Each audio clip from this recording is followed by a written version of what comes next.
Hey everybody, Pastor Stephen Anderson here from Faithful Word Baptist Church in Phoenix, Arizona with part 4 of my life story. So toward the end of 6th grade, my family went back to Citadel Baptist Church. And so I was going to go to that Christian school in 7th grade. Well, during this time, it had gone from being Citadel Baptist School, which was for church members only, to being Citadel Christian School, open to the general public. Well, the school was located in South Sacramento. It was a super ghetto, derelict part of town. And so all kinds of really bad kids came into the school. And many of them had literally been expelled from public school. And that's why they were being put in this Christian school. But the church was struggling. They needed the money. So they just kind of opened it up to these kids, which really kind of defeats the whole purpose of the Christian school. Parents are probably putting their kids there because they want to keep them away from that element. And the worst element was right there.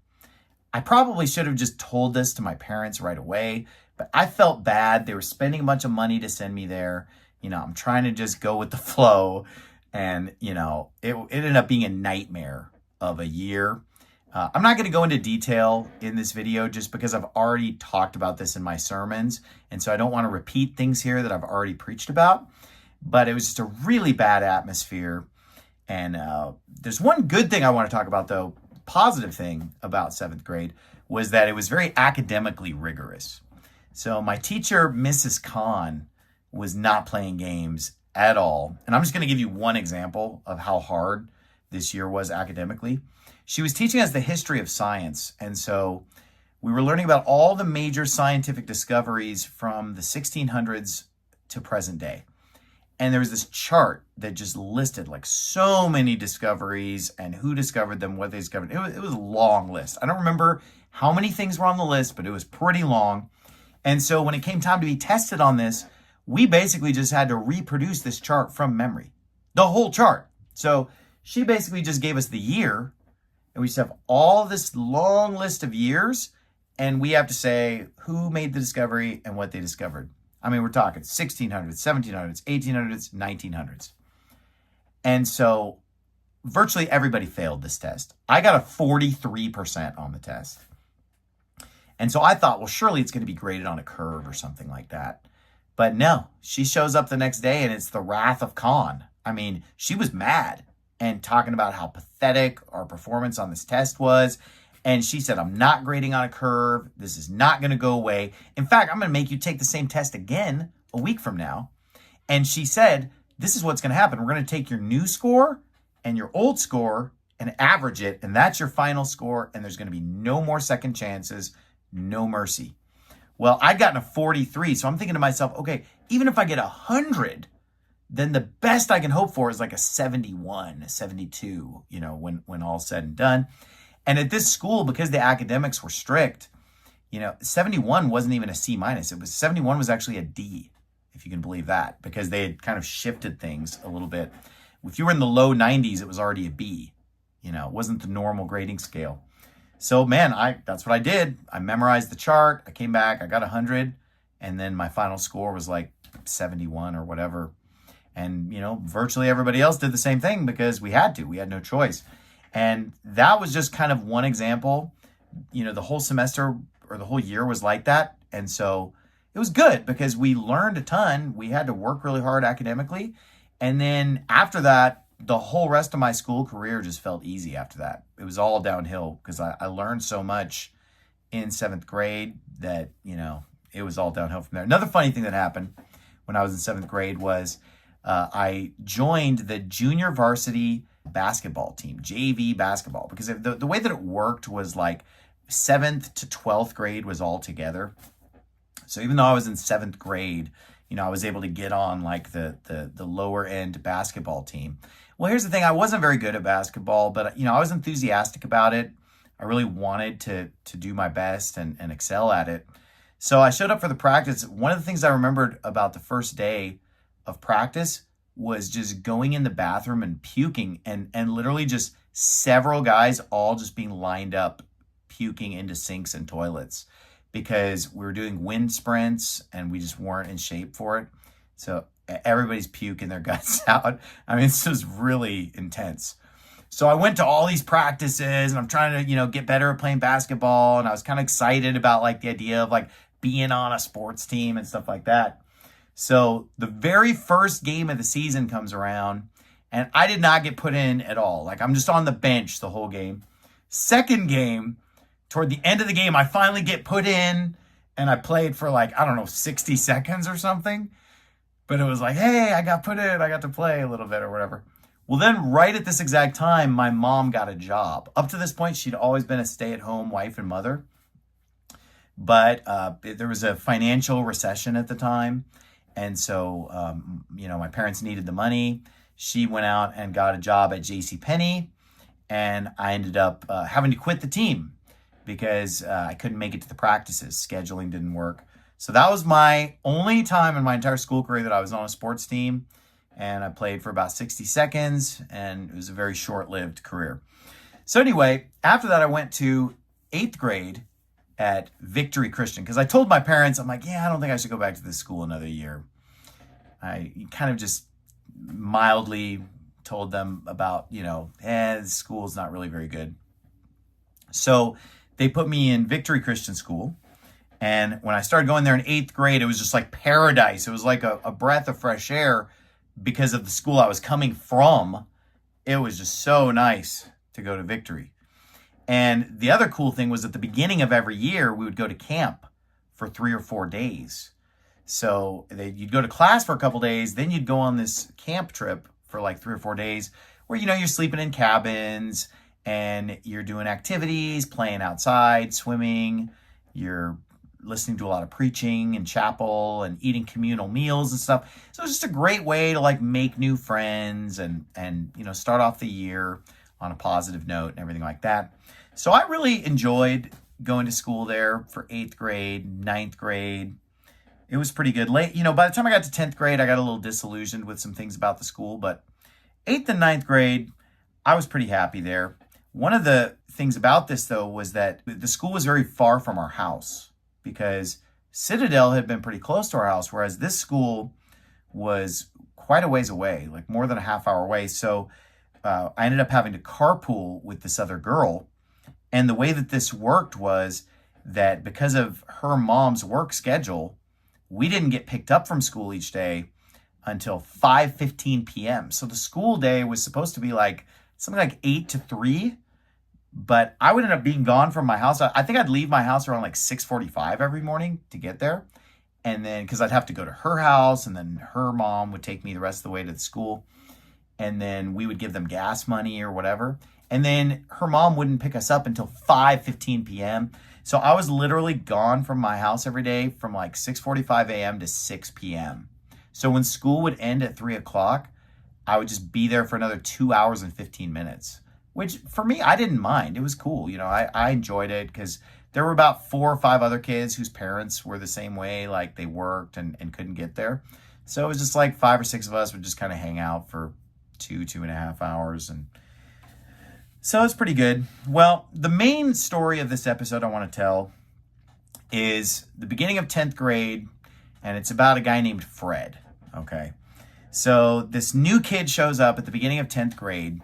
And his name's Fred, and he was just kind of just a dorky kid. It can be an awkward stage. And so this kid was just kind of nerdy, just kind of dweeby, didn't really, have social skills, I guess you could say. Just to give you one example, he showed up to school one day, like within the first few weeks of school, wearing a tie, which was kind of weird. Like, nobody's wearing a tie. Like, everybody's showing up in like a t-shirt or something. It was very casual. He shows up in a shirt and tie, but the tie had a rubber ducky on it. I mean, think about it. We're 15 years old. Imagine a 15-year-old boy like showing up to school wearing a tie with a rubber ducky on it. It was pretty rough. So anyway, this kid, he's a nice guy. There's no issue with the guy, but he was just not very cool.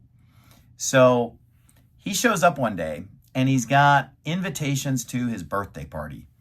And these were very childish invitations. Like, they're clearly made by his mom, goofy invitations. So I'm standing in the lobby of the school with 2 other kids, and he walks up and he hands all of us an invitation. I'm like, oh, cool. Thank you. I'm looking at the invitation, oh, thanks, Fred. I was always nice to him. I never had any issue with him. And again, school had just started like 2 weeks ago. And so as soon as Fred walks away, the other two kids that I was with, they just start tearing up the invitations and saying, I'm not going to go to this stupid party. This is dumb. Fred's such a geek or whatever. And it kind of just made me feel bad. I felt sad that they were tearing up the invitation because, he was real nice, came up and friendly, invites us. And then they're just, as soon as he's gone, they start talking bad about him and tearing up the invitation. It kind of rubbed me the wrong way. So I just said, well, I'm going. I said, I'm going to this party. I'll be there. So they're just kind of like, whatever. So around this time, my dad had just gotten a Xerox machine for no reason. It was just a friend of his was getting rid of it.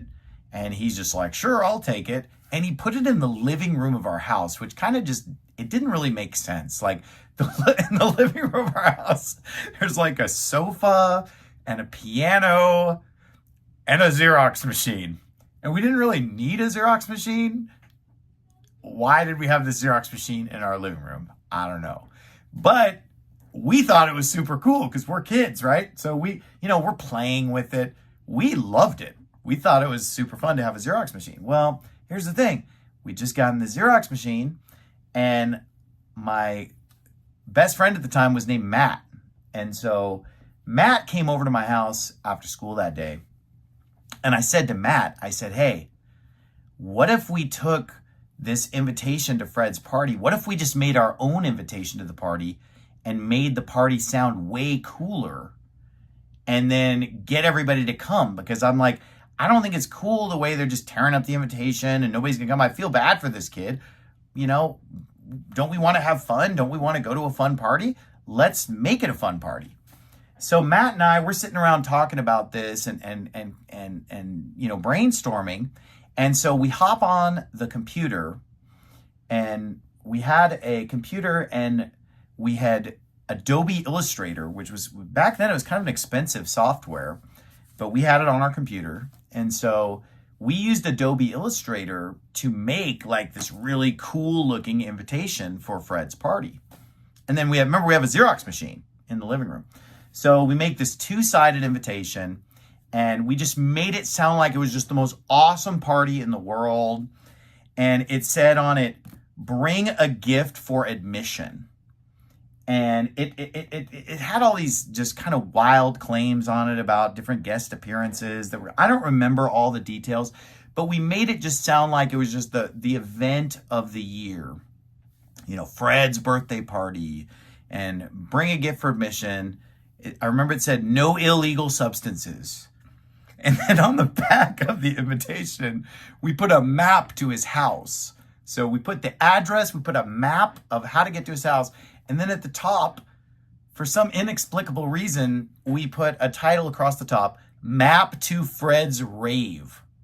Because that was something that we had just seen on the news or something. It was like some new kind of wild party or something, And it probably involved drugs, so that's why we're like, well, if we're gonna say that, we have to say no illegal substances or whatever.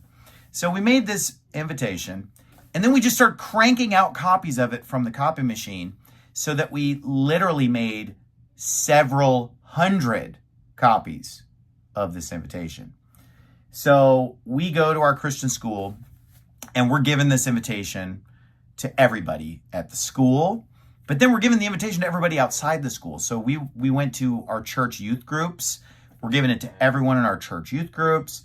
We're giving it to other kids, telling them to give it out in their youth group. So it just kind of snowballed into this thing where we literally put out several hundred invitations to this kid's birthday party. And nobody even knows who this kid even is. They're just getting this Fred's birthday, bring a gift for admission, just making it sound super cool.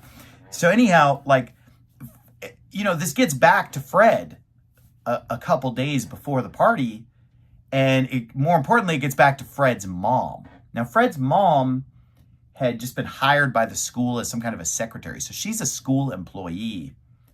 So she confronts me at the school, and she was like hyperventilating. She's panicking, like, what have you done? Like, how many people did you invite to my house? Like, what's going on with this party? And so I'm trying to set her mind at ease. I'm like, don't worry about it. It's going to be fine. She's like, her biggest concern was like, I don't think I'm going to have enough food. How many people did you invite? And I didn't want to tell her how many people I invited. So I was just like, don't worry about it. I'm like, we'll bring extra food. It's going to be great. Don't worry. It's fine. So then we get called into the principal's office, and the principal was really mad, and he's chewing us out and, telling us that we shouldn't have done this, and that, this party sounds like it's going to be sinful. And I said, I was like, whoa, buddy, there's nothing sinful about this party. He's like, why does it say no illegal substances? That makes it sound like, that's even on the table. And I'm like, well, no, it's not on the table. That's why we put that there. So he just said, well, I'm really worried about it. And he said, this is a staff member that's involved. And so, this is the reputation of our school. So he said, we're going to send chaperones from the school to the party to make sure everything's on the up and up. And I said, great. I said, no problem. I said, that sounds great. Send your chaperones.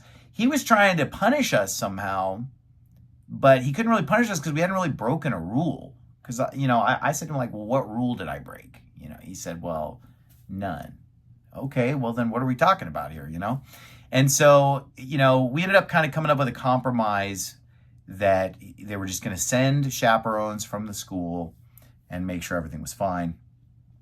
So anyway, the day of the party, the party was like the next day. We show up at the party, like Matt and I got there like 2 hours early because, we wanted to help a little bit and everything. So we brought like an extra table. We brought a bunch of food and drinks and stuff because we were trying to help out. Well, when the party comes around, literally over 150 people showed up to this party. Okay. So this is like a little 3-bedroom, 2-bath type house, small backyard. And I kid you not, this place was packed with people. The backyard is packed with people. The living room, the family room, just every part of it is packed with people. And most of these people have no idea who Fred even is. People are showing up like, who the heck is Fred? But they're just there to, be at this party with other Christian kids. And so, the party was just massive. And remember, we had said on the invitation, bring a gift for admission. And so Fred got so many gifts. And the most popular gift that he got was either cash, which was like a $5 bill or a $10 bill. A lot of people just brought like $5 there, happy birthday, Fred. But then the other most popular gift was they brought him like Christian rock music CDs, just popular Christian music from the time. And I remember, I kid you not, at the end of the evening, he had a stack of Christian CDs that was at least 2 feet tall. And I remember there were certain like kind of the hot Christian albums that had just come out. He'd have duplicates. So I remember there was one particular CD, he had 5 copies of the same CD given to him just because he had just received so many CDs. There's only so many, popular CDs that are out there, especially amongst like, Christian rock and stuff like that. So he had like stack of CDs like this. He got a few $100s in cash. Somebody gave him a bunch of $2 bills. He got some rare coins. The main thing I remember him getting though is just a lot of money and a lot of CDs. I remember while he was opening his gifts, we were sitting in the living room. There was no place to sit in the living room. So me and a few of my friends were literally sitting under the kitchen table, like because that was just the only floor space that was left in the house. So I think I want to say the party started at like 5 p.m. or 6 or something like that. So around like 8 or 9 p.m., she just kicks everyone out. She's like, this party's over. Everybody's out. 150 plus teenagers. So I want to say it was like maybe the party went on from like 5 to 8 and then at 8 o'clock because it felt early, her kicking us out.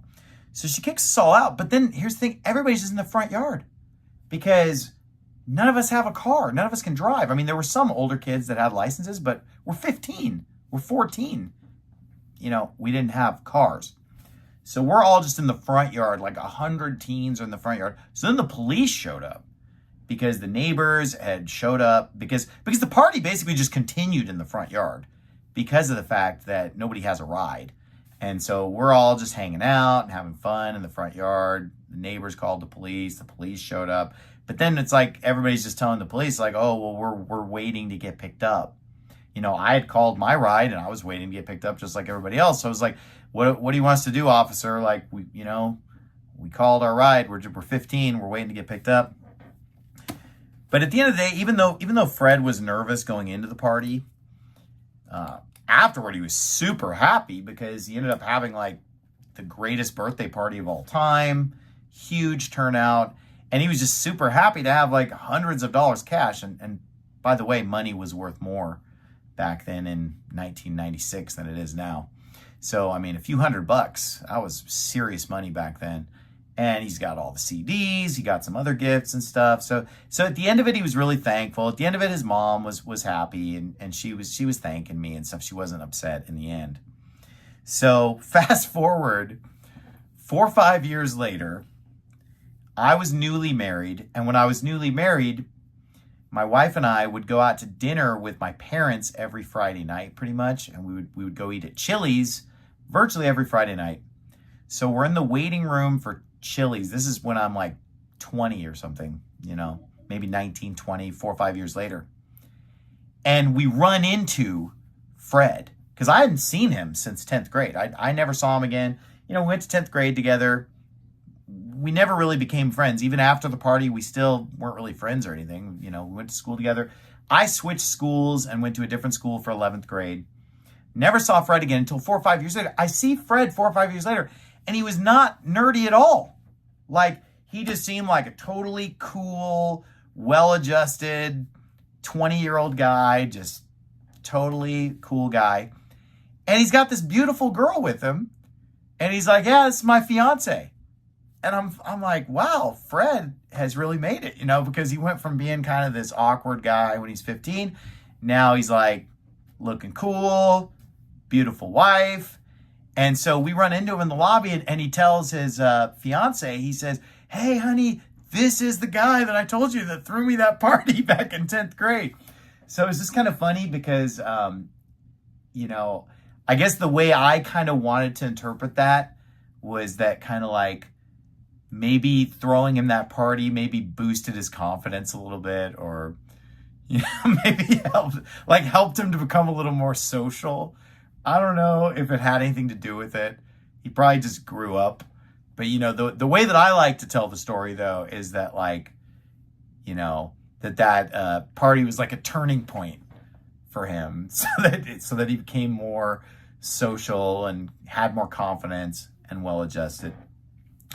Anyway, it was just kind of a wild thing that happened, just from a silly idea of, hey, let's all go to this guy's party and let's have a good time, let's make it fun, to where it just snowballed to where it's like, hey, let's use the Xerox machine and make 400 invites. Let's invite everybody. We're just inviting the whole world. 150 plus people actually showed up. It was pretty wild. His mom had originally put out, I think, 20 invitations total. So anyway, that's that. God bless you. I hope you enjoyed the story. Have a great day.